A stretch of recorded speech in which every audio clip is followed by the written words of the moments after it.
Assalamualaikum warahmatullahi wabarakatuh. Halo semuanya, perkenalkan nama saya Nurhalisa Rusdin dengan NIM 21052AF, asal kampus Akademi Farmasi Yamasi Makassar. Di sini, saya akan menjelaskan tentang apa itu sistem endokrin, sesuai dengan tugas mata kuliah Anatomi Fisiologi Manusia yang diberikan oleh dosen yang saya hormati, Bapak Maulana Zulkarnain Imansyah, S.Pharm and Biomed. Baiklah teman-teman, langsung saja saya akan menjelaskan apa itu sistem endokrin. Sistem endokrin adalah suatu sistem yang bekerja dengan perantara zat-zat kimia atau hormon yang dihasilkan oleh kelenjar endokrin.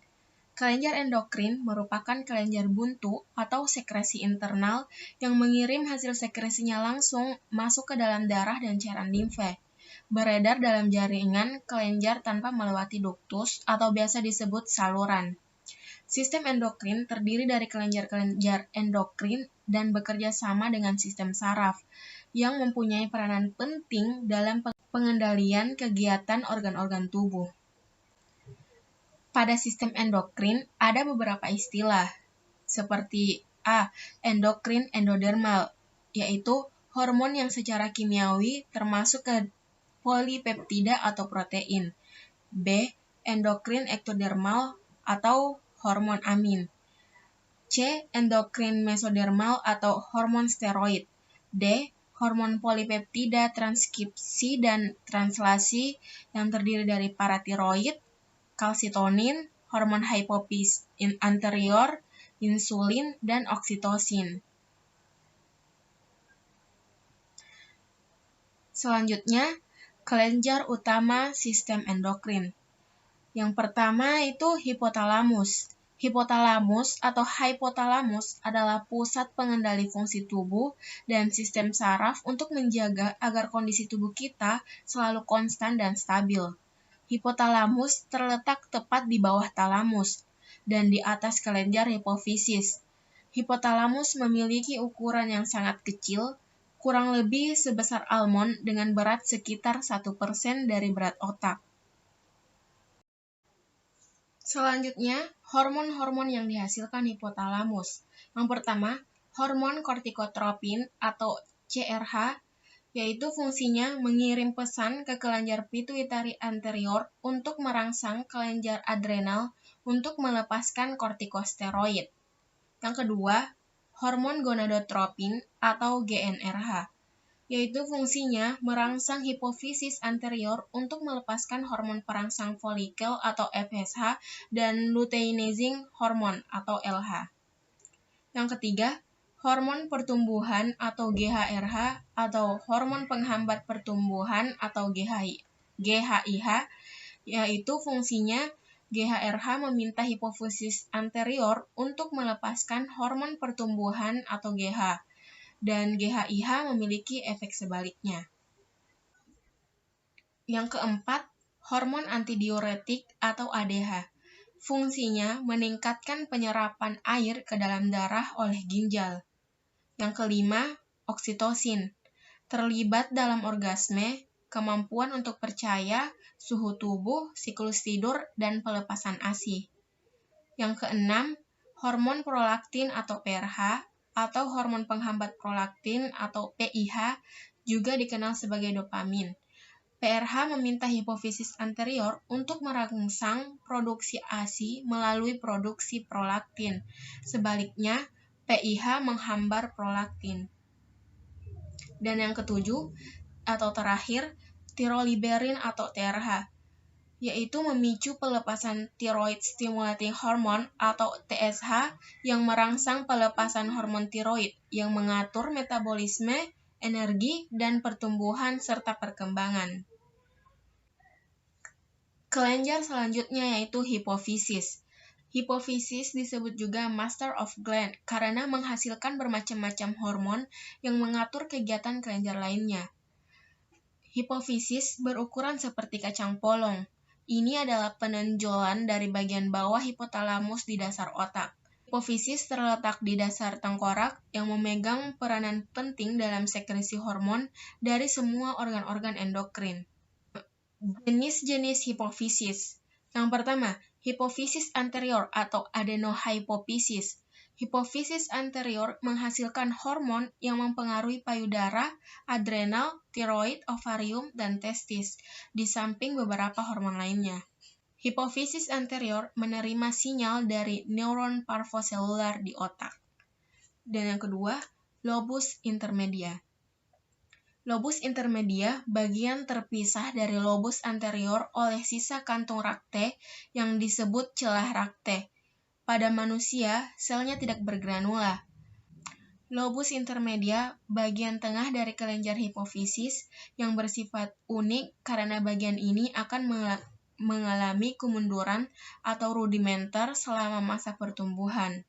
Lobus intermedia menghasilkan hormon melanotropin atau melanocyte stimulating hormone atau MSH merangsang melanosit, yaitu sel-sel yang mengandung pigmen.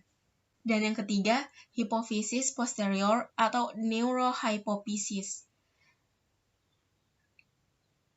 Hipofisis posterior adalah kelenjar utama yang dipengaruhi oleh hipofisis posterior atau bagian belakang adalah ginjal. Hipofisis posterior menerima sinyal dari neuron magnoselular di otak. Hipofisis posterior menyimpan kelenjar dan melepaskan hormon seperti oksitosin dan hormon antidiuretik atau ADH. Ketiga, kelenjar tiroid. Kelenjar yang terletak di dalam leher bagian bawah, melekat pada tulang laring sebelah kanan depan trakea, dan melekat pada dinding laring. Terdiri dari dua lobus, yaitu lobus dextra dan lobus sinistra. Pembentukan tergantung pada jumlah yodium eksogen yang masuk ke dalam tubuh sumber utama untuk memelihara keseimbangan yodium dalam makanan dan air minum. Selanjutnya, hormon yang dihasilkan kelenjar tiroid. Yang pertama itu tiroksin, yaitu mempengaruhi pertumbuhan, perkembangan, dan diferensiasi jaringan tubuh. Yang kedua, kalsitorlin, yaitu mempengaruhi dalam mengubah tirosin. Dan yang ketiga, triiodopionim, yaitu mempengaruhi metabolisme sel, oksidasi di sel tubuh, dan produksi panas tubuh. 4. Kelenjar paratiroid. Kelenjar paratiroid terletak di atas selaput yang membungkus kelenjar tiroid.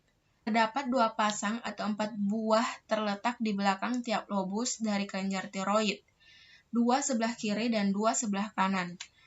Biasanya setiap kelenjar kira-kira 5 x 3 mm dengan berat antara 25 sampai 30 mg berat keseluruhan, lebih kurang 120 mg.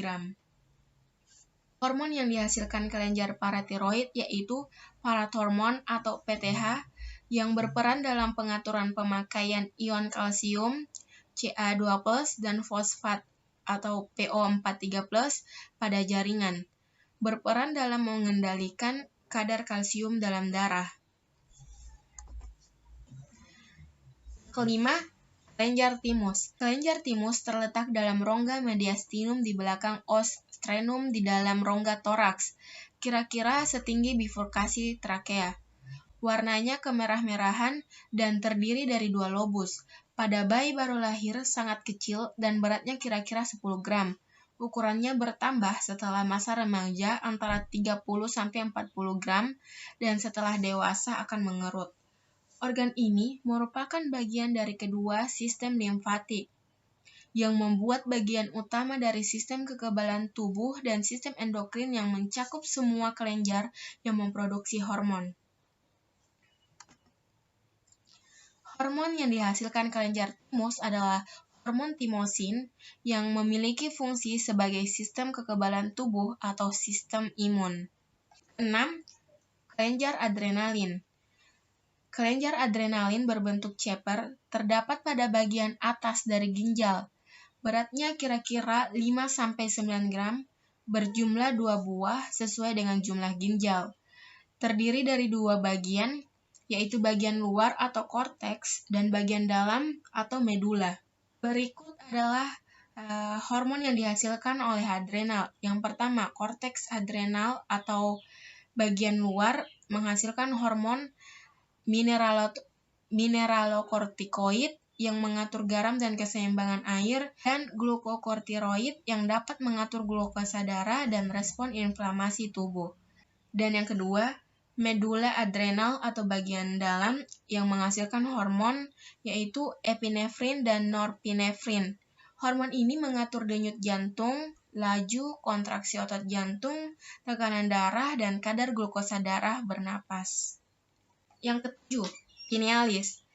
Pinealis terdapat di dalam ventrikel otak, berbentuk kecil dan berwarna merah seperti sebuah cemara. Kelenjarnya menonjol dari mesencephalon ke atas dan ke belakang coliculus superior. Kelenjar ini menghasilkan sekresi interna dalam membantu pankreas dan kelenjar kelamin, berperan penting dalam mengatur aktivitas seksual dan reproduksi manusia. Glandula pinealis diatur oleh isyarat saraf yang ditimbulkan oleh cahaya yang terlihat oleh mata, menyekresi melatonin dan zat lain yang serupa melewati aliran darah atau cairan ventrikel 3 ke glandula hipofis anterior, menghambat sekresi hormon gonadotropin dan gonad menjadi terhambat lalu berinvolusi. Yang kedelapan, pankreas. Pankreas adalah suatu alat tubuh yang agak panjang yang terletak di retroperitoneal dalam abdomen bagian atas di depan vertebrae lumbalis 1 dan 2. Fungsi pankreas memiliki fungsi endokrin dan eksokrin. Fungsi kelenjar eksokrin adalah kelenjar yang mengeluarkan cairan berupa enzim melalui salurannya sendiri, sedangkan fungsi kelenjar endokrin adalah mengeluarkan hormon. Kepala pankreas terletak dekat dengan duodenum, sedangkan ekornya sampai ke lien. Hormon yang dihasilkan kelenjar pankreas yaitu insulin. Insulin merupakan protein kecil terdiri dari 2 rantai asam amino, satu sama lainnya dihubungkan oleh ikatan disulfida. Sebelum dapat berfungsi, ia harus berikatan dengan protein reseptor yang besar dalam membran sel. Sekresi insulin dikendalikan oleh kadar glukosa darah. Kadar glukosa darah yang berlebih akan merangsang sekresi insulin, dan bila kadar glukosa normal atau rendah, maka sekresi insulin akan berkurang. Dan yang terakhir, kelenjar kelamin. Pada wanita, terletak pada ovarium. Hormon yang dihasilkannya yaitu yang pertama, estrogen, untuk mempertahankan pembentukan ovum dan ciri-ciri kelainan sekunder. Kedua, progesteron, untuk mengatur pembentukan plasenta dan produksi air susu. Yang ketiga, gonadotropin releasing hormone atau GnRH, yaitu merupakan hormon yang diproduksi oleh hipotalamus di otak. GnRH akan merangsang pelepasan FSH atau follicle stimulating hormone. Dan yang terakhir, 4, FSH dan LH. FSH akan menyebabkan pematangan dari folikel. Dari folikel yang matang akan dikeluarkan ovum. Kemudian, folikel ini akan menjadi corpus luteum dan dipertahankan untuk waktu tertentu oleh LH. Selanjutnya, pada laki-laki terletak di bagian testis. Hormon yang dihasilkan yang terpenting yaitu testosteron yang berfungsi mempertahankan proses pembentukan sperma dan menumbuhkan ciri-ciri kelainan sekunder.